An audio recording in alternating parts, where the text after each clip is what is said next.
Härrased, mul on suur rõõm näha teid siin Glorias, kuigi seekord mitte RTV saate külalisena õhtuse Glorias, vaid teise saate külalisena. See Gloria, nagu ma seal trepi peal härra Demjanovile juba ütlesin, on saanud heaks kohaks, kus minu arvates väga paljuski vist tehakse Eesti poliitikas olulisi otsuseid. Kuidas teile tundub? Meile tundub siiski, et Toompeal tehakse rohkem. Nii, suurepärane vastus. 1995 aasta on lõppemas ja ma arvan, et vist 40. aastast alates on see poliitiliselt olnud küll kõige dramaatilisem aasta üldse Eesti poliitikas. On vahetunud valitsused, on moodustunud koalitsioonid, sellel hetkel, kui nad on kõige tugevamaks saanud, härra Vähi, on nad ootamatult lagunenud ja nii edasi ja nii edasi. Alustaksime võib-olla asjast ja ma küsiksin teilt, härrased, miks teie liidust, Reformi ja Koonderakonna koalitsioonist ei saanud asja kohe pärast märtsi valimisi? Härra Kallas, räägitakse, et teie tänu teile läks asi vett vedama. Seda meil on kindlasti erinevad seletused selle peale, kuid läbirääkimised olid keerulised, käigus olid mitmed variandid, lõpuks jäi üks variant peale. Nii see oli. No lõppkokkuvõttes ma saan aru, rahuldab see, mis juhtus teid tegelikult täiesti. Te leidsite selle koalitsiooni siiski üles, kuigi teatava hilinemisega. No jah, me võime öelda, et selle aastaga me oleme küll rahul, jah. Ma arvan, et isegi see oli hästi, et tookord nii läks, et oli teine koalitsioon ja nüüd on see koalitsioon, mis saab siis näidata, kas ta tuleb toime või mitte. Härra Kallas, see pisikene kuldne oravakene seal teie Reformierakonna valimisplakatil osutus siiski, sinine, osutus siiski erakordselt õnnelikuks loomakeseks teile. Jah, kui nüüd tagasi vaadata, siis tõepoolest, kui eelmine aasta vahetus oli üsna kummaline mõelda, mis siis ikkagi saab ja kuidas see asi kõik läheb, aga nüüd võib öelda, et erakond on sündinud ja on teinud läbi kõik faasid, on valimistel esinenud, on olnud opositsioonis, on nüüd ka valitsuskoalitsioonis, on läbi teinud rasked hääletamised, näidanud oma ühtsust, nii et on olnud päris hea aasta, jah. Suurepärane, et tõepoolest paremat aastat on tõepoolest ilmselt ühele parteile raske ette kujutada. Härra Vähi, kusagil veebruarikuus vahetult enne valimisi te mõtisklesite, teatasite, et teie erakond on üldiselt harjunud valimisi võitma ja küsimus oli selles, et te tulete võimule ja te täpselt ei teadnud, kas 56 või 64 aastaks. No ma liialdan. Milles tegelikult oli teie tookordne enesekindlus selle eelseisva võidu puhul seotud või oli see lihtsalt bluff, et lüüa konkurentidele jalgu alt? Oleks olnud kindlasti bluff, kui see nii oleks toimunud. Ju oli tegemist teatud intuitsiooniga, aga ma kunagi ei arva, et on olemas selline puhas ettearvamine. Intuitsioon tugineb kindlasti teadmistele, kalkulatsioonidele ja nii see asi ka toimus. Me olime tõesti arvamusel, et me saame valimistel üsna palju hääli. Kuidas me seda kokku kalkuleerisime, arvestasime, mille peale me mängisime, seda me päris lõpuni tahakski välja rääkida, sest ka 96 aasta on lõppude lõpuks valimiste aasta ja ju tuleb mõningaid selliseid meetodid võtta ka eelmise valimise arsenalist kasutusele. No teie valimisedu baseerus ju paljuski sellel, et te sõlmisite liidu maarahvaga. Hiljem on lisaks rõõmule pakkunud see ka teile mitmeid probleeme ja probleeme ka tänases päevas. Kui lugeda tänaseid ajalehti ja meenutada eilset Reformierakonna kuidas seda nimetati, koosolekut või? Fraktsiooni pressikonverentsi, vabandust. Siis seal on ka sellest juttu. Üldiselt te olete kahe tule vahel, ühelt poolt koalitsioonipartner Reformierakond ja teiselt poolt veel Koonderakonna ja maarahva ühenduse vahelised vastuolud. Ma jagan seisukohta, et mööduv aasta on meie jaoks olnud väga huvitav aasta ja kahtlemata probleemid teevad elu huvitavaks. Ja meil probleeme jätkub, järelikult jätkub tegevust, jätkub võimalusi lahendada edukalt probleeme. Me oleme neid terve 95. aasta jooksul piisavalt ka teinud. Tõesti oleme edukalt olnud valimistel, edukalt teinud ühe koalitsiooni, siis edukalt teinud järgmise koalitsiooni ja praegu... Kui vaja teete veel kolmanda? No sel aastal mitte. Nii. Härra Vähi, kui lagunes esimene koalitsioon Koonderakonna ja Keskerakonna vahel, siis te pärast SIA skandaali ütlesite, et arvatavasti oli seda kõike vaja, et Eesti nii-öelda katarsises puhastuks. Ilmselt oli seda tõepoolest vaja. Mis juhtus teie endaga tegelikult pärast neid sündmusi ja pärast dramaatilisi jalutuskäike kusagil Holland Parkis või Kensington Avenue'l? No jaa, kindlasti see koalitsiooni lagunemine oli ette prognoosimatu ja tõesti väga palju oli tegemist sellise prognoosimatu juhusliku faktoriga ja kui ma jalutasin tõesti Hyde Parkis või Kensingtoni Avenue'l, siis ma ei uskunud, et need probleemid on nii sügavad ja samas tagantjärele mõeldes juhtus see, mis pidi juhtuma. Kui ei saa, siis ei aita ka imerelv ja ma praegu siiski ei tahaks endist koalitsiooni partnerit kritiseerida, sellepärast, et see koalitsiooni moodustamine on poliitiline liit, nagu poliitiline abielu ja kui me oleme praegu uuesti värskelt abiellunud, siis ei oleks õige hakata rääkima vanast halvasti, aga kindlasti uuest saab rääkida ainult hästi. Arvatavasti saab uuest rääkida hästi, kuigi nii-öelda lihtsale lehelugejale ja televaatajale jääb ausalt öeldes ka teie liit tänase päeva seisuga küllaltki selgusetuks mõningad aspektid. Kuulub see siis tõesti niisuguse poliitilise abielu juurde, et ütleme ühe erakonna juhtfiguurid lihtsalt ajalehes no mitte sõimavad, vaid kuidas võiks selle kohta öelda paremini, avaldavad oma arvamust ja teise erakonna liidri kohta. Mida te tunnete, härra Vähi, kui te neid asju loete, sest üldiselt peab ütlema, et võib-olla on säästnud teid Jumal, kuid Eesti press küll mitte? No te mõtlete niimoodi, et kas ma iga päev, kui hommikul ärkan ja loen läbi päevased ajalehed, kas ma siis solvun, kui minu kohta on midagi öeldud halvasti? Jah, ma mõtlen seda. Ma usun, et inimene solvub siis, kui ta laseb ennast solvata ja ausalt öeldes iga ütlemise kohta poliitik solvuda ei saa ja iga ühe ütlemise kohta ka ei saa solvuda. Samas ei saa ütelda ka seda, et poliitikud ongi loomult paksunahalised ja kui nende nahk ei ole sündides paks, siis nad pargitakse paksuks, sellepärast, et selline väga paksunahaga poliitik ei ole ka miski poliitik, tuleb siiski mõelda ka tundeliselt nii selle kohta, mida öeldakse näiteks minu kohta, aga selle kohta, mis seal taga on, missugused probleemid on Eestis, igas Eesti kodus. Et see on nagu mitmetahuline küsimus, ega ma päris selgelt vastust ei tahakski anda. Ja siiski tahaksin ma küsida, kas te tänu esimesele koalitsioonile, tänu sellele lagunemisele, tänu sellele skandaalile olete ka ise saanud teiseks inimeseks poliitikuna? Ma usun, et mitte ainult sel aastal, vaid ka pidevalt ma olen nii poliitikuna kui ka inimesena arenenud edasi. Ma arvan, mitte tagasi. Olgu, et vähid liiguvad üldiselt tagasi. Tagurpidi edasi. Härra Kallas, no teil on selles mõttes veel nagu kergem, sest et te ei ole nii-öelda nii kaua olnud selles koalitsioonis ja selle tüüri juures teie nii-öelda esimesed nii-öelda viljad õitelt hakkavad alles kujunema. Te olete kõigeks selleks valmis, milles võidakse hakata süüdistama teid?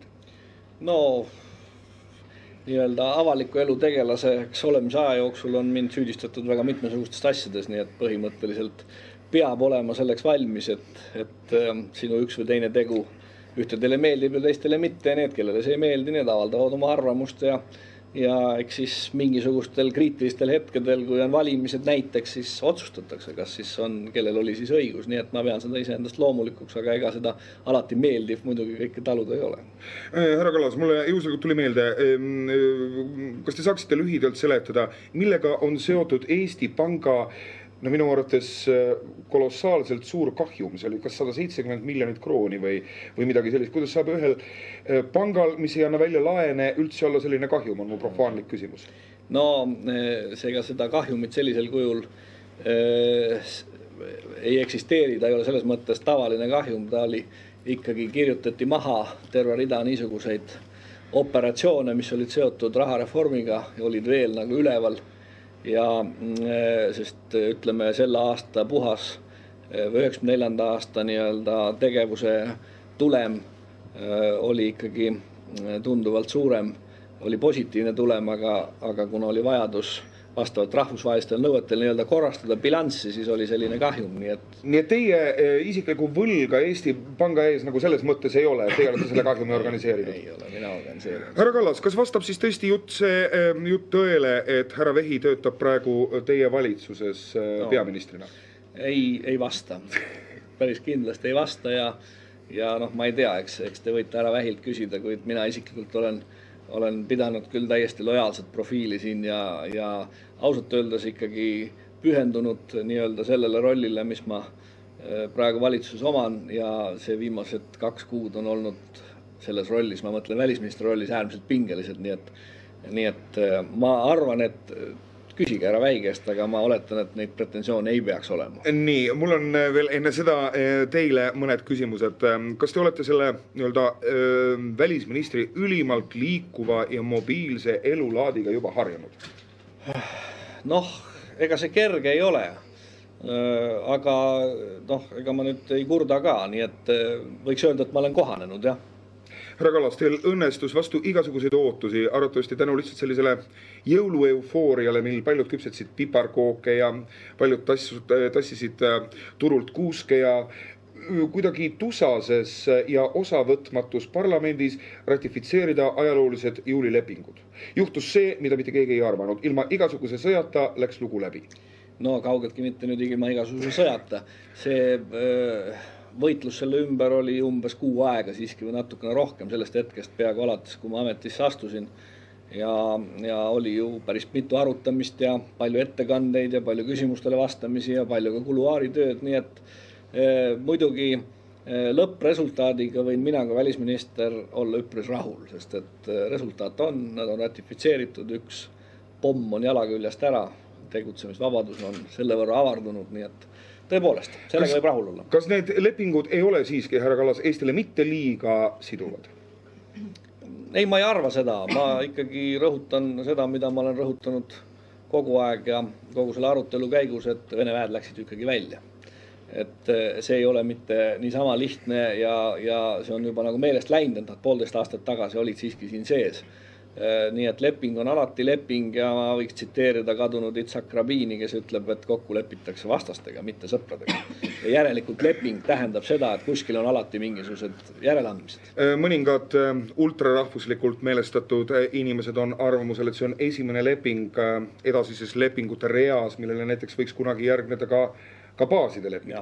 No tähendab, kui vaadata nüüd seda Eesti uus iseseisvumise ajalugu või kogu seda protsessi, mis algas peale, ütleme kuskil seal 80, millal ta nüüd jälle algas just, kes seda ütleb, aga igatahes kuskil 87 vähemalt minu jaoks siis, kui see 4.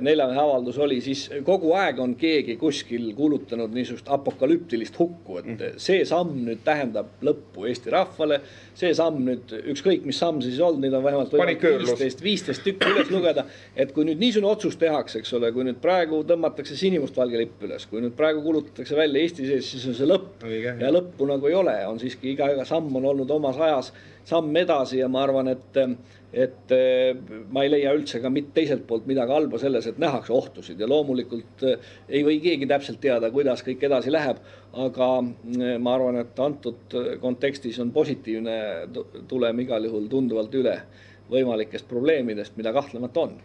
Härra Kallas, kas ütleme teie erakonna aseesimees, konkreetselt proua Kirsipuu, iga kord avaldades mingit poliitilist analüüsi ajalehes vajab teie aktsepti selleks? Või võivad teie erakonna inimesed ka tegeleda niisuguse isetegevusega, mis ei kajasta erakonna vaateid otseselt?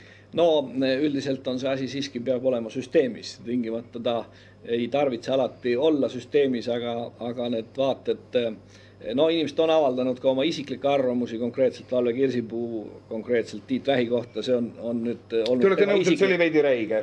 See oli tema isiklik arvamus, aga mis puutub niisugustesse sisulistesse seisukohtadesse, siis on need ikka üldiselt kõik omavahel seotud üheks tervikuks, nii et eriti selles valitsuskoalitsioonis olemise nüüd selle aasta nagu teises faasis, ütleme alguses oli mitmesuguseid niisuguseid ebaselgusi ja masin ei läinud päriselt käima, aga üldiselt nüüd ikkagi võiks öelda, et erakond funktsioneerib ja niisugust väga suurt soleerimist ei ole. Nii et ma saan aru, et partei distsipliini probleemid on omased siiski ka nii noorele erakonnale, nagu seda on Reformierakond?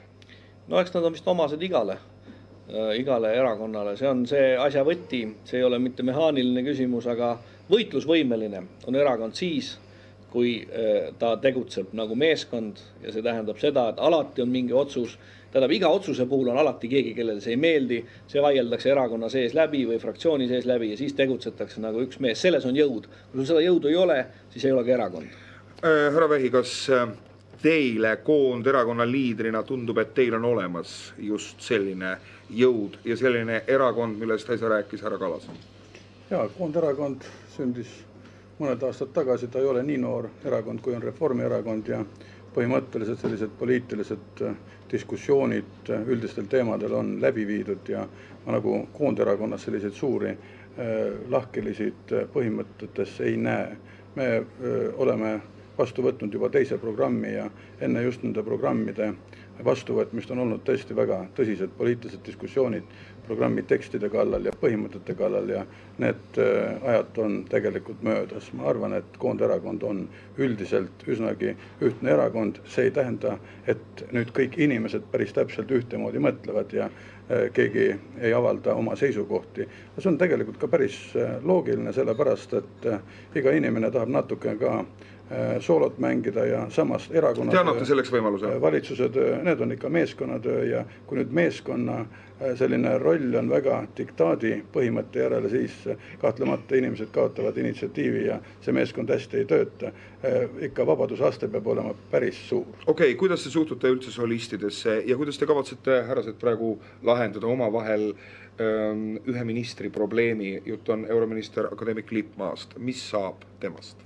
No, mulle meeldib, kui inimestel on oma mõtted ja näiteks meeskonnas, valitsuses, see on täielikult loogiline ja loomulik, et kõik ministrid peaksid oma ala valdama paremini näiteks kui peaminister. Selline kooslus annaks kõige parema resultaadi. Mis puutub nüüd euroministrisse endal Lippmaasse, siis kõik võivad teha oma tööd paremini ja tõesti Taani majandusmees Anderson oma uurimuses ütles, et Eesti võib-olla on valmiduses Euroopa Liitu astumisel kas esimesel või teisel kohal. Kui tõesti Eesti on teisel kohal, siis eurominister Endel Lippmaa peaks oma tööd tunduvalt veel parandama, et ta järgmise aasta lõpuks oleks juba sisseastujates esimesel kohal. Aga praegu positsioon on väga hea ja ma ise olen arvamusel, et me kõikide ja kaasa arvatud ka Endel Lippmaa osa selles on suur. Te ei ohverda härra Lippmaad? Ei, ma ei ohverda sõpru. Suurepärane vastus. Härra Vähi, teil on olnud sellel aastal 2 korda õnn moodustada valitsust. No valitsus on lõpuks alati kuidagi kokku saanud. Mida te olete neil puhkudel tundnud, kui inimesed, kellel te olete tänu võlgu ja kes soovivad väga saada ühte ja teatud portfelli, ei ole rahul sellega, et te ei saa mitte kuidagi neile seda portfelli anda? No, vaadake, nende portfellidega on lugu nii, et valitsuse liikme töö on tegelikult siiski riigimehe töö. Ja kui keegi on tõsiselt võtnud enda eesmärgiks saada riigimeheks, siis kui portfellist jäädakse üks korda ilma, siis katsutakse teist kord saada ja kolmandat korda saada. Ja loobutakse sel juhul, kui ei ole seda riigimehe sädet, soovi ja tahtmist. Ja minul ei ole olnud ühtegi konflikti, ühtegi probleemi ühegi inimesega Eestis, et temaga on räägitud võimalikust kandidaadist, kui võimalikust kandidaadist mingile kohale, mingile portfellile ja nüüd on ta ilma jäänud. Ma arvan, et see on, kui me ikka komplekteerime valitsust, need on olnud praegu koalitsioonivalitsused ja see ei sõltu mitte ainult ühe isiku tahtest, vaid sõltub osapoolte kokkuleppest ja tavaliselt ministrikohtadele on üks ja enam kandidaate. Kas teie, härra Kallas, saite valitsuses kätte need kohad, mida te tahtsite? Jah, üldiselt võib selle kombinatsiooniga üsna rahul olla. Oleks võinud minna halvemini nagu alati? noh, see on väga suhteline, mis on halvem, mis on parem, ütleme just nii, et see kombinatsioon meid rahuldab tegelikult. Härra Kallas, koalitsioonisisestest probleemidest on juttu, Eesti on väga väike, kõik on omavahel tuttavad, kõik on omavahel sugulased, kõik helistavad õhtuti ja peavad pikki telefonikõnesid. On jutustatud palju ja värvikaid lugusid. Kui kaua teie arvates see koalitsioon koos seisab? Mina isiklikult püüan oma kabinetti hoida sellises korras, et lahkumine sellest saab toimuda väga kähku. Nii et see koalitsiooni poliitikud tulevad ja lähevad. Ma ei peaks seda ka üldse dramaatiliseks, kui koalitsioonid muutuvad ja valitsused vahetuvad, kui riik sellel ajal funktsioneerib edasi, siis ei ole see nagu mingi eriline tragöödia, aga sõltub väga paljudest asjadest. Meil on šanss muidugi olla koos kuni järgmiste valimisteni. Ma mõtlen siin korralisi valimisi. Me võime ka lõhki minna, sest et see, mida me siin ütlesime välja pressikonverentsil, et ikkagi on üks grupp inimesi, kes ei mängi seda sama mängu, millest me siin rääkisime, ja me sellega mitte mingil juhul rahul olla ei kavatse. Nii et sellega tuleb probleeme, aga ütleme, kui rääkida siin konkreetselt Koonderakonnast, siis meie koostöö on igati normaalne ja ma arvan, et see koostöö võib ka jätkuda ja on olemas ka variandid, et lahenevad need probleemid, millest me rääkisime, aga ka valitsus ei kokku kuskil. Kas te olete lähitulevikus veel huvitatud näiteks sellest? Te olete ju paar katset on teie biograafias olnud, mil te olete nagu justkui peaaegu saanud peaministriks ja siiski see koht on jäänud teile saamata. Olete te sellest endiselt huvitatud? No, tähendab, kuidas nüüd öelda, eks ole, on Reformierakonna peaministri kandidaat on tema esimees. See tähendab, et ma loomulikult olen peaministri kandidaat, kuid ma olen täiesti veendunud selles, et praegusel hetkel ei õnnestu minul moodustada üheski kombinatsioonis stabiilselt ja edukalt töötavat valitsust. Järelikult ma koha pärast, enda pärast või mingite kombinatsioonide pärast või intriigide pärast ma mingil juhul seda kohta ei taotle. Nii et praegu me kindlasti oleme valmis konstruktiivseks koostööks mõlemalt poolt ja mis saab järgmistel valimistel, siis me ilmselt oleme jälle konkurendid, eks siis paistab, mis saab. Näib nii, et üks ilus niisugune kokkupuutepunkt, kus Reformierakond mõistis Koonderakonda ja vastupidi, oli kindral Einsalni probleem. Selles oli teie vahel üksmeel, et kindral peaks nagu ametist tagasi astuma?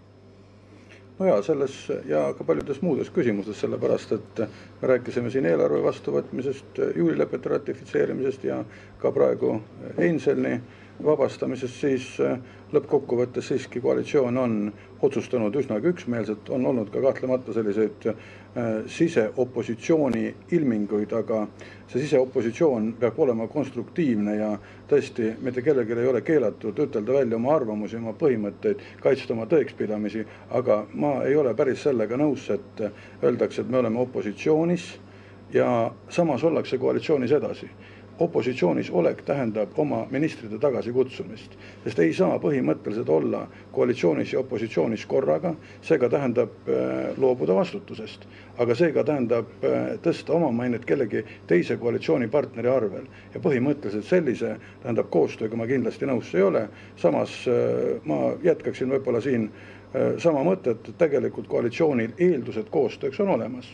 Kas me suudame neid realiseerida? Mille taga siis on see, et valitsevad suured vastuolud?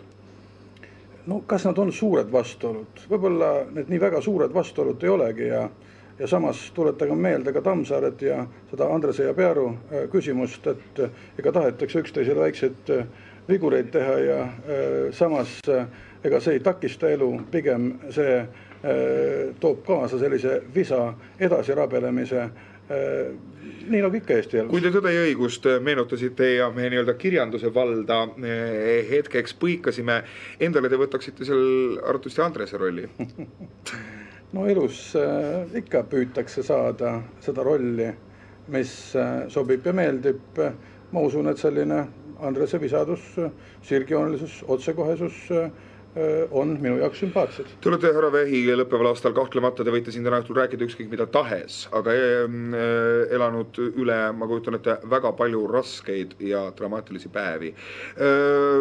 Kuidas te leiate endas selle jõu, et välja näha nii positiivne, kõik on nii okei, kõik on lahendatav, kõik on korras. Kui palju te olete, kui tihti mõelnud oma kabinetis, kurat, oli mul tõesti vaja siia tulla? Mitte ühtegi korda.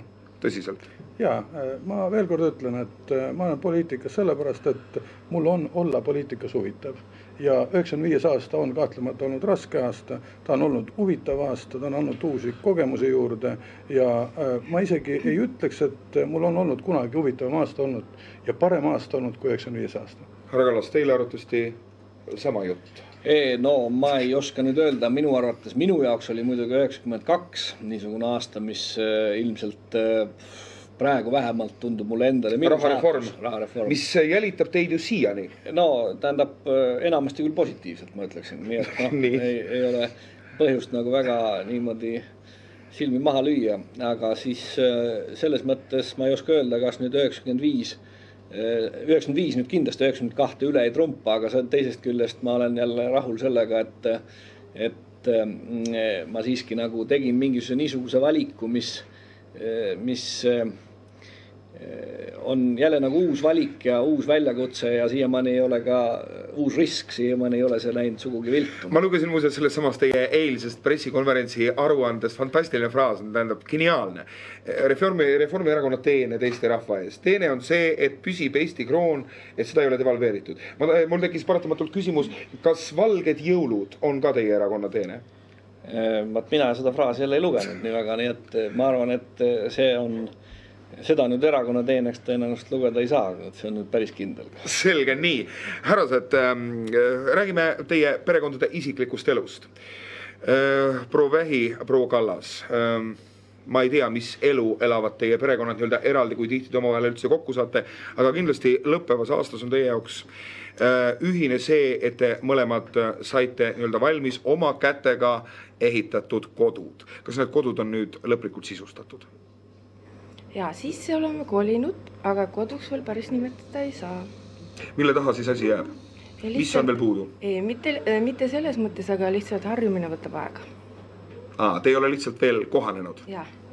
Proua Kallas? No meie elame juba 2 aastat selles oma uues kodus, nii et minu viga. Et me oleme kõik juba ammu sisustanud ja ammu sisse elanud, nii et meil selles suhtes probleeme ei ole. Kas te mõnikord, naised on tihti tunduvalt niisugused majanduslikult pragmaatilisemalt mõtlevad ja nii-öelda suudavad kokku hoida ja kuidagi mõelda, aga mis meid homme ootab ja nii edasi. No teil kahe perekonna peale kokku on võlgu, nagu ma ajalehest loen, veidi üle 1 miljoni. Härra peaminister, teil vist 750 000 ja härra välisminister, teil vist 200 000 ringis või kusagil umbes nii. Kuidas te kavatsete selle kõik tagasi maksta? Kes vastab kummeid? No mina ei kavatse üldse seda tagasi maksta, igal juhul see on kindel. No praegu on see on nagu meesterida. Jah, on probleeme selles mõttes, et kui nii võtta, siis palk ministril on märksa väiksem kui panga presidendil. Et eks sellega vähe nagu piinlemist on, aga küll üldiselt tuleb toime. See võlg on pikaajaline, 20 aasta peale. No üks võlg on pikaajaline, teine on nagu lühema aja peale, nii et eks siin seda vaevlemist natuke on, aga üldiselt on rahaasjad peavad, see on nagu meeste ülesanne, et rahaasjad peavad saama lahendatud ja mina nagu ei ole kunagi kurtnud ka. Härra Kallas, te olete suurepärane finantsist. Öelge, kas te täna õhtul julgete öelda Eesti rahvale, et elage võlgu nii, nagu elatakse läänes? Ärge kartke seda kohutavat pangalaenu, no võtke. Võib-olla tuleb enne surm ja ei peagi tagasi maksma näiteks. Ei, ma nii ei ütleks küll mingil juhul. Ikkagi ma ütleks vastupidi, et mingil juhul ei tohi üle hinnata oma võimalusi võlgu elamisel, see lõpeb väga kurvalt. Ja pigem on ikka see, et kui sa ikkagi kuidagi muidu saad, siis katsu kuidagi niiviisi kalkuleerida, et sa tuled ilma selle võlata toime, aga muidugi jälle teatud piirides on tõesti see võlavõtmine vajalik ja kasulik, aga ma oleksin küll, mina isiklikult olen küll väga ettevaatlik vaatamata sellele, et see võlg on võetud ja ei soovita küll kellelgi olla nii väga laenumaias. Härra Vähi ei ole just kõige parem teema õhtulõpetuseks. Nojah, ma arvan, et tahate esitada küsimuse, kuna Ja mul on küsiksin... ettepanek, et äkki jagada võlgu. Ei, mina ei. Aga mis puutub võlgade võtmise, siis me peame muidugi arvestama tõesti, et saab võlgu võtta sel juhul, kui on läbi kalkuleeritud, et on võimalik tagasi maksta. Teiseks siiski meil sellist turumajanduslikku ühiskonda on olnud mõni aasta ja kui me midagi tahame mingil eluetapil kiiremini teha, siis kahtlemata me ei tule oma vahenditega toime, me peame kuskil võõrvahendid võtma. Kui vaadata minu pere bilanssi, varad ja kohustused, siis ma siiski arvan, et ma olen plussis. Probleeme on võla teenindamisega, kuna juba Siim Kallas ütles, et palk, ma ei ütleks, et väike on sellepärast, et see ilmselt ei ole praegu õige väljend, aga siiski kui tekib probleeme võlgade tagasimaksmisega, siis tuleb kuskil midagi maha müüa. Nii, mul veel küsimus daamidele. Kas abikaasad, kes on aktiivselt olnud sellel aastal, lõppeval aastal poliitikas, kas nad kodus arutavad ka teiega neid asju? Mis siis tegelikult sünnib? Vaat see ütles mulle seda, kui ma seda teen, siis juhtub see, aga see on igavene tobu, sellega ma ei taha ja nii edasi. Kas see on jutuks? Mina pressin muidugi välja tema käest. Sellepärast, et minul on muidugi huvitav küll teada üht kui teist, aga alati ei ole võimalik kõiki inimesed rääkida. Aga eks me ikka natuke arutame. See on täpselt nii, et mitte nemad ei aruta meiega, vaid meie arutame nendega. Püüate midagi välja pressida? Nojah, sest paratamatult ikkagi enda jaoks ka, et peab ju ikka midagi teadma. On siis hea, proua Vähi ja proua Kallas, olla tänapäeva Eestis selles staatuses, nagu te just tänu oma abikaasadele olete? On teil hea elada nendena, kes te olete? See ei ole õige sõna. See on huvitav, aga mitte hea. Ma ei ole seda staatust veel kogenud, sellepärast see on nii lühike aeg. Ma olen ikka arst edasi oma diagnostikakeskuses ja ei ole eriti veel lihtsalt kokku puutunud. Nii et seda ei tasu siiski liiga tõsiselt võtta. See kõik võib olla ka ajutine. Härra Kallas, kardate te oma erakonna sees, teil on ju noored vihased mehed, andekad, teotahtelised, jõudu jääb üle, ei jätku ühest aktsiaseltsist, võib-olla ühel päeval tahaks juhtida mõnd ministeeriumi või saada erakonna liidriks, saada peaministriks ja nii edasi. Kardate te neid noori vihaseid poisse, teie tänaseid ideolooge, kes selja taga kuklasse hingavad? Ei karda. Ei ole kunagi kartnud. Mul on igal pool olnud alati palju noori kolleege ja ma ei ole kunagi tundnud, et nad kuidagi viisi mu tooli jalga saevad. Härra Vähi, teile nagu konkurente eriti ei ole, te saate kiiresti nendega hakkama? Konkurent on ja konkurente peabki olema. Kas SIA skandaal, härra Vähi, oli teie poolt hoolikalt kavandatud ja hiilgavalt välja mängitud intriig? Mul on nagu ette heidetud või mul on omaks pandud veel palju hiilgavaid operatsioone Eesti Vabariigis. Ma ise ka mõnikord loen ja mõtlen, et kes on see kaval ettenägelik inimene ja siis järsku loen, et see pean ma ise olema. Ühelt poolt meeldib? Mis puutub SIA-sse, siis ma juba ütlesin, et ma ei arvanud, et sellised asjad Eestis toimivad. Kui see avastati, siis ma arvan, et see on nii SIA-le kui ka kõikidele meile kogemuseks, et kui ei saa, siis ei tohi kasutada ka salarelva. Härra Kallas, ja viimane küsimus. Kui aasta pärast keegi teeb siin samas umbes sellist saadet ja kutsutakse teid samamoodi perekondadega, ütleme, kui teie olete aasta pärast 96. aasta lõpus juhtumisi Eesti Vabariigi peaminister, millise portfelli te planeeriksite härra Vähile või jätaksite te üldse esialgu portfellist ilma? See on vähe tõenäoline, et selline küsimus aktuaalselt kerkib. Ma mõtlesin hoopis teist asja, et kui üldiselt oleks päris hea, kui saaks siin ükskõik siis kes on parasjagu peaminister, istuda ja niimoodi rahulikult arutada selle aasta üle, mis möödub, sest et on igasugused märke maailmas ja mitte kõik ei tarvitse sugugi minna hästi.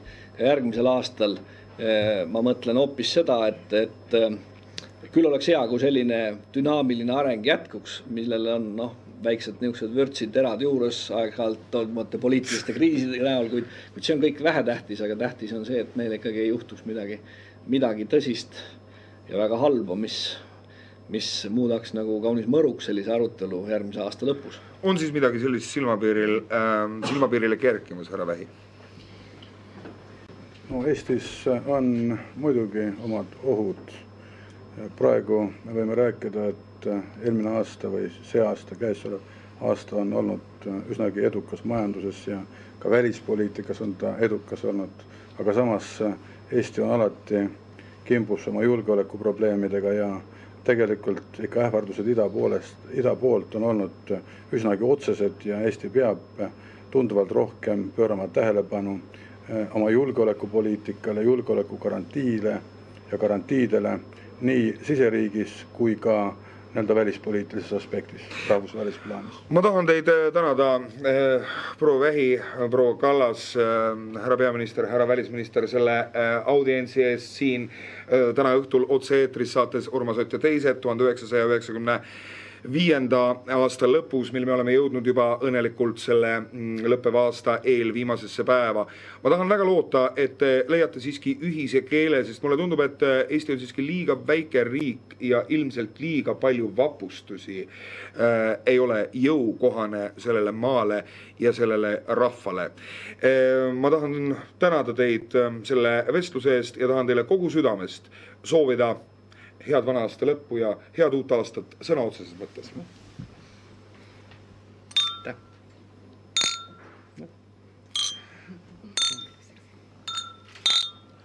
Aitäh.